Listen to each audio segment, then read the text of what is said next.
友大家好，歡迎收睇今集嘅人氣馬場。我哋今日呢個畫面非常之美麗，事關我哋有3個靚仔嘉賓啦，另外亦都有個靚女主持 Kiwi 喎。So guys, welcome to our show. So it will be, is it your first time to be on TV on an interview like this? Well, certainly here in Hong Kong, absolutely. Yeah, so can you guys briefly introduce yourself?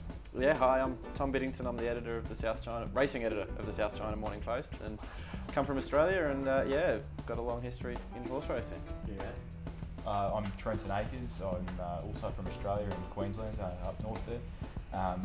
My history in racing is not quite as long as Tom's. I've covered politics, I've done a lot of different things, but I'm now here in Hong Kong and loving racing here, so it's very exciting. And my name's Sam AGARS, another Aussie. Been up in here in Hong Kong for about 4 years now and doing mainly sport, but come across the racing team in the last few months, and it's been a really good start. What brings you all to horse racing? For me, it started, my dad was a keen gambler when I was young, and I caught the bug from him. So from about the age of 5 years old, I can remember having little bets on horse racing, and as that progressed through and I decided I wanted to be a journalist, there was an opportunity there weren't many young people as racing journalists, so that created an opportunity for me, and it's something I've sort of run with for the past decade. But I thought that you were just like following your father's footsteps to pick up this job as a white journalist.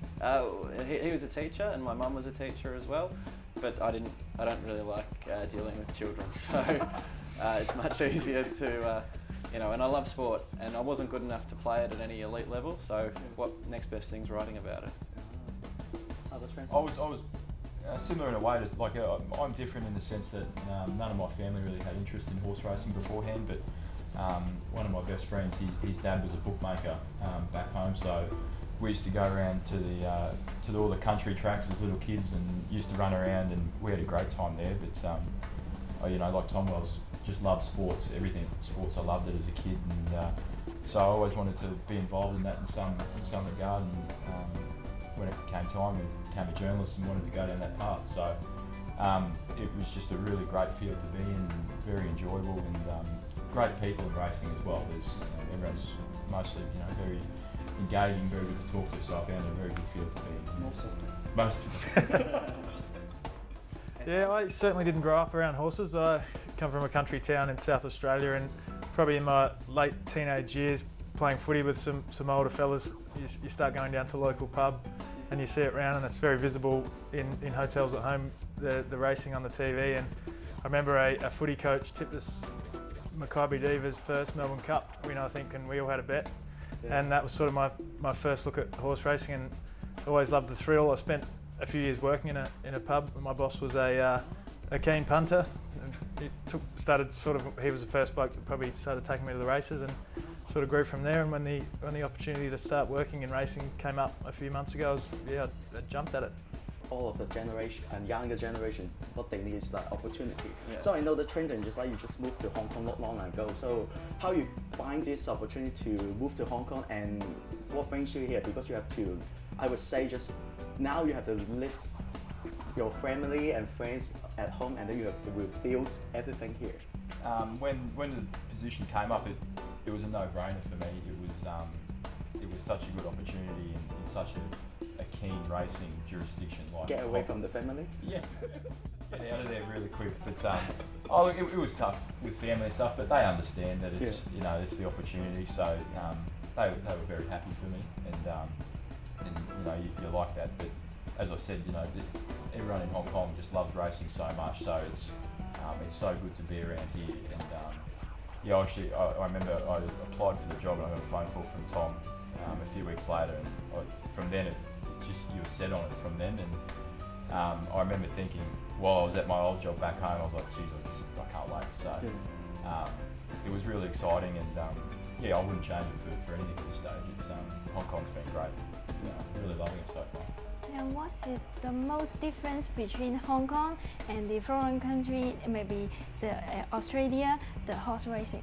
In Australia, it's because they race every day in Australia. At a lot of different places, there's a lot more variation, a lot of different people involved as well. There's thousands of people involved, in different owners, different jockeys from everywhere. So you know, you get a lot of different storylines coming through that way.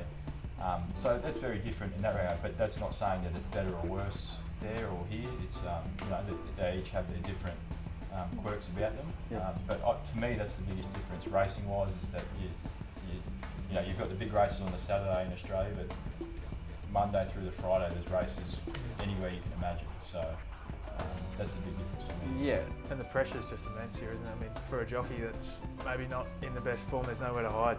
You can't go to the bush and get yourself a couple of winners and some confidence. You've just got to work your way out of your slump in the eye of the racing public and make it work. So I think there's like a conflict, because we always heard a phrase that no news is good news. But as a journalist, we always need to find news. So is it hard? From my point of view, it's very hard. I would like to not to find any news, then we would be better for our life. Yeah, I mean, we've got to look after our readers. So they're the most important people. That's who employs us. We need to provide the best content for them. If it's bad news, it's bad news. It's not. We're all passionate about the industry. We love racing, but if it's bad news, it has to be reported. If it's real, that is what it is. So we've got to be fair and balanced and make sure that we cover across it all. But I think in the main, the positive news far outweighs the negative news. But if it's news and it's fair, we have to report it, and we'll do our best to make sure everyone understands what's happening. But luckily in Hong Kong racing, I always heard that there's a no forever enemies. So even the trainers just like don't use the jockey for sometimes, then they are reunited in some day. So it's good that if we report something, they are not happy, and then they take some time to digest, and then they would just like come back and talk to us.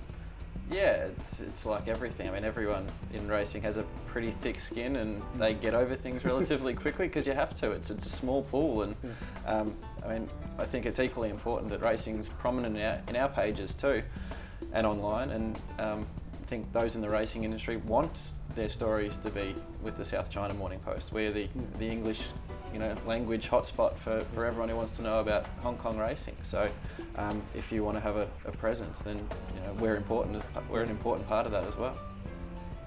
Yeah, like from my background in politics, is you know, politicians are angry with you all the time, but it's as you say, they come around very quickly a lot of the time, and I find that to be, while I haven't, you know, had any problems in Hong Kong so far, and hopefully I don't have to, but people come around eventually once they see the reasons why, as I said, and you can outline, you know, why you've done it, and hopefully they understand. That's 100% right, and you probably, you know, if you're doing your job right, hopefully they do understand what the reasons why you've said whatever you've said, but you know, as Tom said, the whole thing is making sure it's fair, and you know, they get their say. That's all you can do. And what's your most memorable interview or stories? Not If only we're racing. talking racing, well, I was going to say it's early days obviously for me for racing, but only in the last couple of weeks I had a chat to Felix Kurtzy about Silent Witness when Winks was leading up to the Cox Plate, and about his experience when got beaten, and it was great to get from someone like that an insight into something that happened so many years ago, but it was still very raw for him, yeah. And then to see Winks go on and did what she did, yeah, that was, in my first few couple of months, that's one thing that stands out. Yeah. I remember it was one of my very few first days covering racing back home in Australia. It was the Magic Millions Day, and it would have been Jeff Lloyd had just won on Hoodson, and no one thought that she could win because she drew the outside barrier. 16 barrier, 16. Yeah, the widest barrier, and he did a really good ride. All the way. He just came back to me, and it was chaos in the mounting yard, and I managed to get him in the jockey's room while he was sitting there by himself and just no one around, and he was almost in tears. He was that happy, and he just gave some of the most.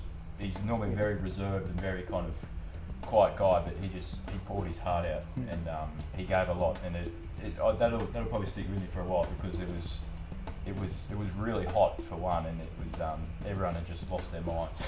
But he was so good, and yeah, that's why everyone calling him. Oh, his family members calling him GOAT. Yes.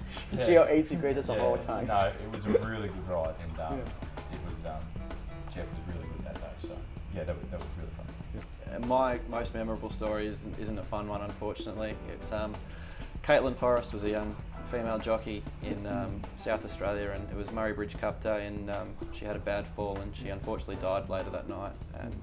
And covering that and talking to her partner the next day, who was a fellow jockey, talking to the trainer of the horse, these people were just despondent. And, I mean, I was in tears on the phone when they were crying, I was crying, everyone was crying. It was just an awful, awful situation. And certainly something I hope no one ever has to go through again, but yeah, it was a really emotional time, and I think we sort of covered that as well as possible. I'd got the message that she died at 12:30 at night. Our paper had gone to print, but I had to sort of sit up and try and write this story, saying that this beautiful young girl had passed away, and yeah, I'll never forget the next sort of 24, 48 hours from the time of the fall afterwards. It was terrible, and anyway, unfortunately it's one of those things, and yeah. For your view, what is the key element to be a good writer or reporter? I think the biggest thing for me in any kind of journalism is relationships and building contacts. While it's probably not as applicable now as what it was when I first started, a senior journalist told me on my first day that someone else can always write the stories, but you have to be able to get the stories in the first place. That was always drilled into me early on. That getting the stories is the hard part, writing them is often the easy part. So it's getting people to want to talk to you, not feeling obliged or having to talk to you. That's when they can open up and they can give you a little bit more, making them feel comfortable. So to me, that's the biggest thing is that people recognise you and that they want to talk to you. Yeah, and one of the big important things is that I think, as Trenton said before, we want everyone to be interchangeable. I want everyone to be able to do everyone's job, so that when the time comes, if someone needs a weekend off to go to a wedding or just needs to go freshen up something, everyone's capable of doing that. I think it's really important to find that balance here. As everyone in the racing industry knows, it can be all-consuming and it's very full-on. So I think it's really important that everyone's capable of doing everyone's job, and there's that flexibility and freedom amongst us, and then everybody in the industry knows all of us. We're all important parts of the team, and you can talk to any of us, and something will happen. Okay, so thank you so much once again for your time, and I wish all the best with the new team of the SCMPA. Thanks very much for having us. Thanks, guys.